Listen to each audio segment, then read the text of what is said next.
Hi everyone, this is Veronica. आज का topic हमारा डिस्कशन का है ग्लोबल विंड रिपोर्ट।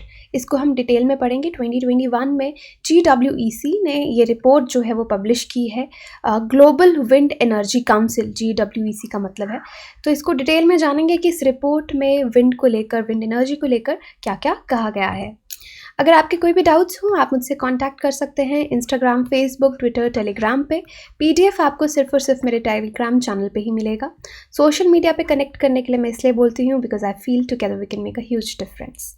तो चलिए आज का डिस्कशन शुरू करते हैं। देखिए, ग्लोबल विंड रिपोर्ट 2021 इसको पब्लिश किसने किया है, ये बहुत इंपॉर्टेंट है जो आपको पता होना चाहिए।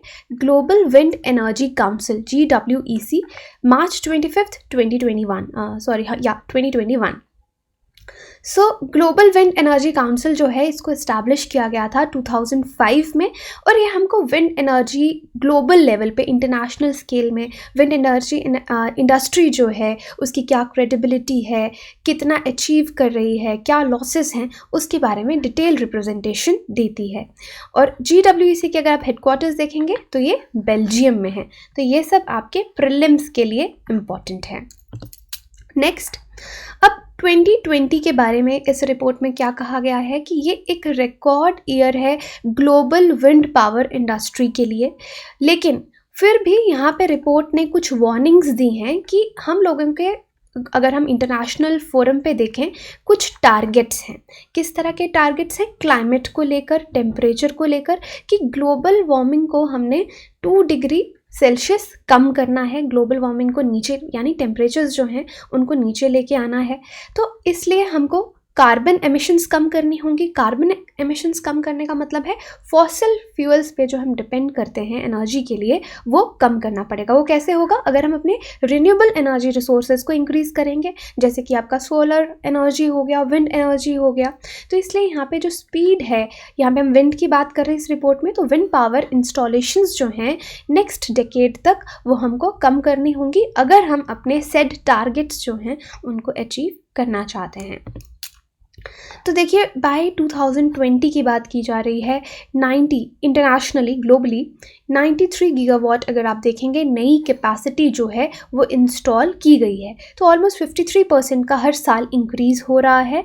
लेकिन अगर इतना भी इंक्रीज़ होता रहे तो इस रिपोर्ट में वार्न किया है तो भी ये इनफ नहीं है, क्योंकि अगर आप हमारा 2050 का टारगेट देखेंगे जो हमने रखा है, वो है कि हम नेट ज़ीरो एमिशंस पे आ जाएंगे। कार्बन एमिशंस को बिल्कुल ज़ीरो कर देंगे, नेट ज़ीरो एमिशंस कहा जाता है उसको, कि बिल्कुल कम कर देंगे 2050 तक। तो 2050 तक अगर हम ये गोल अचीव करना चाहते हैं तो 53% रेट पे जो हमारा रिन्यूएबल एनर्जी या विंड एनर्जी पे हम इंक्रीज़ कर रहे हैं उससे ज़्यादा करना पड़ेगा। देखिए, ये नॉर्मली एक सोर्स है, adapted and national energy education development project, public domain में ये पिक्चर पड़ी थी तो मुझे अच्छा लगा, मैंने यहाँ पे इसको डाला है। इस तरह से आपने देखा है विंड टर्बाइंस जो हैं विंड एनर्जी को हार्नेस करने के लिए वो लगी रहती हैं। इसके ब्लेड्स रहते हैं जो विंड को कैच करते हैं और दे स्पिन, घूमते हैं। यहाँ पे जनरेटर रहता है जो मैकेनिकल एनर्जी को, क्योंकि विंड एनर्जी मैकेनिकल एनर्जी को आपकी इलेक्ट्रिसिटी में कन्वर्ट करता है। यहाँ पे केबल होता है जो इलेक्ट्रिसिटी को, आप इसको ट्रांसमिशन लाइन बोल सकते हैं। और यहाँ पे कंप्यूटर सिस्टम होता है जो विंड्स की ये जो ब्लेड्स हैं इनकी डायरेक्शन को कंट्रोल करता है। तो इस तरह से इसका स्ट्रक्चर होता है। एनीवे, यहाँ पे हम रिपोर्ट के बारे में बात करते हैं कि अभी current global wind power capacity जो है वो 743 गीगावाट्स है। और यहाँ पे आप देखेंगे this is helping the world reduce more than 1.1 billion turns. अगर अभी ग्लोबली 743 गीगावाट्स इंस्टॉल्ड है, इसका मतलब है कि हम कितना कार्बन डाइऑक्साइड कम एमिट कर रहे हैं, 1.1 बिलियन टन्स। अगर अदरवाइज हम बाकी सोर्सेज पे डिपेंड करेंगे तो इतना कार्बन डाइऑक्साइड और ऐड होगा। तो we are cutting out on our carbon dioxide by 1.1 billion tons. अब आप देख सकते हैं it is equal to the annual carbon emissions of South America. तो ये जो डेटा है इससे आप समझ सकते हैं कि साउथ अमेरिका एक जो कंट्री है, साउथ अमेरिका जो आपका पूरा कॉन्टिनेंट है, वहाँ पे 1.1 बिलियन टन्स वो टोटल एमिट करता है, तो हम इतना कट आउट कर रहे हैं। अब global wind power market increased 4 times in size over the past decade, but the record growth was seen in 2020। अब देखिए यहाँ पे आगे मैं इंडिया की अलग से भी बात करूँगी, क्योंकि अभी हम इंटरनेशनली ग्लोबल रिपोर्ट पढ़ रहे हैं। इनका मानना है कि इस रिपोर्ट में बोला गया है विंड पावर का जो मार्केट है पिछले लास्ट 10 सालों में अगर हम देखेंगे 4 गुना इंक्रीज़ हुआ है, इंस्टॉलेशंस आपकी इंक्रीज़ हुई हैं।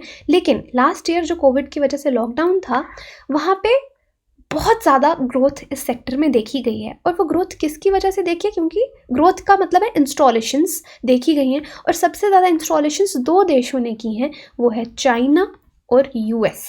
तो इससे आपका overall globally wind installation, wind capacity को हार्नेस करने के लिए वो इंक्रीज़ हुई हैं। तो आप देखिए मिल के यूएस चाइना का दोनों का साथ में देखेंगे तो 75% नई इंस्टॉलेशंस 2020 में की हैं, और ऐसा किसी और देश ने नहीं किया है। अब यहाँ पे वर्ल्ड की बात कर रहा है कि अभी भी हमको मिनिमम 180 गीगावाट नई विंड एनर्जी जो है हर साल इंस्टॉलेशंस इंक्रीज़ करनी होंगी, अगर हम ग्लोबल वार्मिंग के जो हमने टारगेट्स रखे हैं वो अचीव करना चाहते हैं। और उसके बाद अगर हम इंक्रीज़ करना चाहते हैं कैपेसिटी, तो हमें 280 गीगावाट्स तक एनुअली जाना होगा, अगर हम 2050 वाला टारगेट अचीव करना चाहते हैं। तो अभी यहाँ पे क्लाइमेट इमरजेंसी की भी बात की गई है कि जितने भी गवर्नमेंट्स हैं ग्लोबली, उनको क्लाइमेट इमरजेंसी के तौर पे इसको ध्यान में रखते हुए काम करना होगा। यानी इस तरीके से प्लान और इंफ्रास्ट्रक्चर डेवलप करना होगा कि ये चीज़ क्लाइमेट इमरजेंसी को हम थोड़ा सीरियसली रहें, क्योंकि विंड पावर एक बहुत मेजर सोर्स है, एक कॉर्नर स्टोन है अगर हम नेट ज़ीरो इमिशंस का टारगेट अचीव करना चाहते हैं, डीकार्बनाइजेशन करना चाहते हैं। तो यहीं पे यही चीज़ है कि GWEC ने पॉलिसी मेकर्स को काफ़ी ज़ोर दिया है कि क्लाइमेट एनर्जी को ध्यान में रखते हुए आप अपने एडमिनिस्ट्रेटिव स्ट्रक्चर्स को डेवलप करें, इंफ्रास्ट्रक्चर्स को डेवलप करें। अभी तक हम ग्लोबली बात कर रहे थे, अब मैं स्पेसिफिकली इंडिया पे आती हूँ, क्योंकि हमारे लिए ऑब्वियसली इंडिया में क्या चल रहा है इम्पॉर्टेंट है।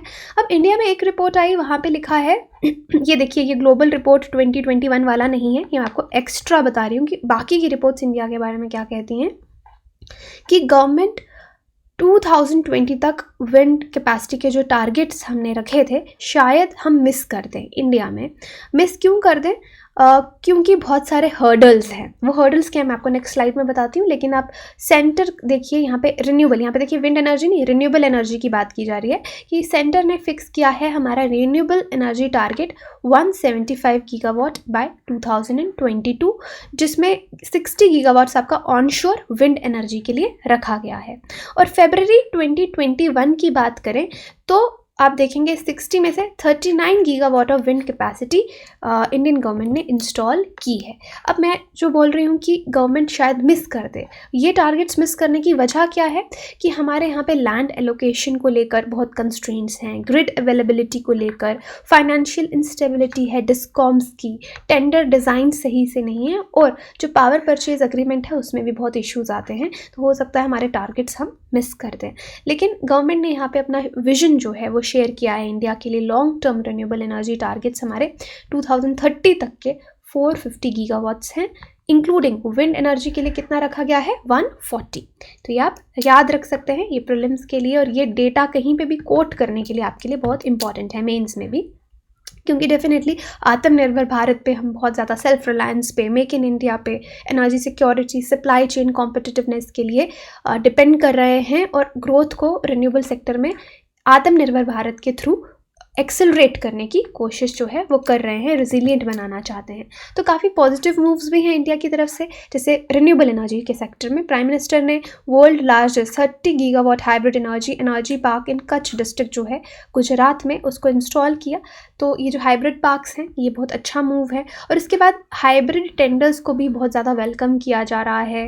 मिनिमम विंड कैपेसिटी जो भी आपके हाइब्रिड टेंडर्स हैं 33% जो है वो विंड एनर्जी के लिए रखा गया है। इसके बाद एक और रिपोर्ट की मैं यहाँ पे बात करना चाहूँगी विंड पावर इंडिया को लेकर। ये ब्लूमबर्ग NEF ने ये रिपोर्ट दिया है, जहाँ पे कहा कि 2020 में, देखिए ग्लोबल रिपोर्ट में मैंने आपको बताया कि 2020 विंड एनर्जी के लिए बहुत अच्छा ईयर बताया गया, कि बहुत ज़्यादा इंस्टॉलेशंस हुई हैं। लेकिन किसकी वजह से, US और चाइना की वजह से। इंडिया का थोड़ा यहाँ पे ऑपोजिट हुआ है, क्योंकि इंडिया ने सिर्फ 1 गीगावाट जो है ऑन शोर विंड प्रोजेक्ट्स जो हैं वो ऐड किए हैं। ओनली 1.1 गीगावाट 2020 में, जो पूरे डिकेड में लोवेस्ट है।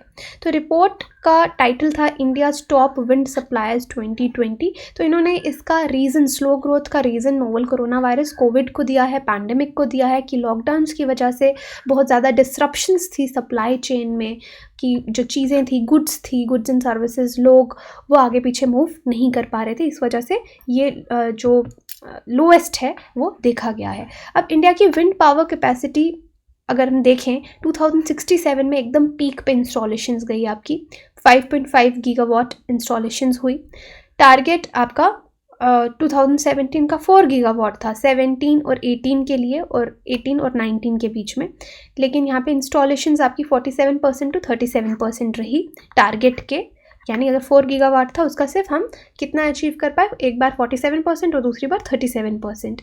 लेकिन अब इस वजह से, क्योंकि हम टारगेट अचीव नहीं कर पाए इन ईयर्स में, तो जो 19 और 20 का टारगेट था वो कितना रखा गया, 3 गीगावाट। लेकिन आपने 2020 में देखा 1.1 गीगावाट अचीव कर पाए। अब 4 मेजर इंडिपेंडेंट पावर प्रोड्यूसर्स हैं, ये आपको याद रखना। IPPs कौन सी हैं, renew power, sembcorp green infra, alfanar and Adani green energy. Okay, 70% total installed capacity जितनी थी 2020 in 4 major independent power producers ने की हैं।